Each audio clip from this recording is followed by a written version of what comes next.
Yo! I think this is it, guys. D-Day. I think it's a D-Day for me. Sub 30.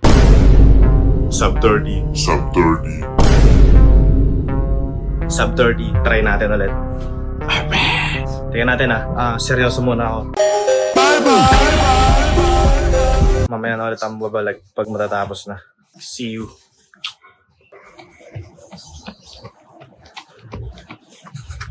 PM.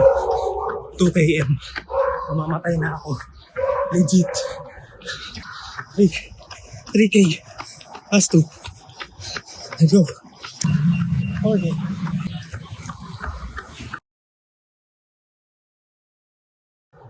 Tapos din guys, ewan ko, nagpas ako ng 12 seconds. Try ulit ako. Bigo tayo ngayon, nabigo. Shit. Bad trip. Next time ulit. Talo tayo ngayon guys, hindi pa D-Day. Hindi pa Day of Reckoning. Oh my. Pagod na ako. Sobra tayo ng 12 seconds pero bagong PR. Small victories. Okay na yan. Ayan o, check na lang. Dito lalagay. Ayan, dito lalagay. 30 minutes and 12 seconds. Bad trip yun. Sayang. Ayun na eh. Ganda na ako konti oh.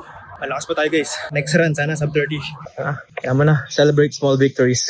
One foot after another. Be proud of yourself. Sabi ni Coach BJ Matias yun pare. Bawi tayo next time. Let's get stronger. Okay na yun. Basta nag-improve kahit pa paano. Pero nabibigo talaga ako. Disappointed. Unti na lang. Talo pa. Sayang. Let's get back stronger. Papalakas ulit ako. Fuck! Ito na lang konti yun, oh. Ito na lang konti. Okay na yan. Nakaya mag-vlog, no? Nakaya mag-vlog ng galit. Ako sa lubang mo, tapos kinakausap yung cellphone, no? Nakikita ko ng mga tao dito, oh. Fuck! Ito na lang. Babi ako. Hindi ko pa araw ngayon.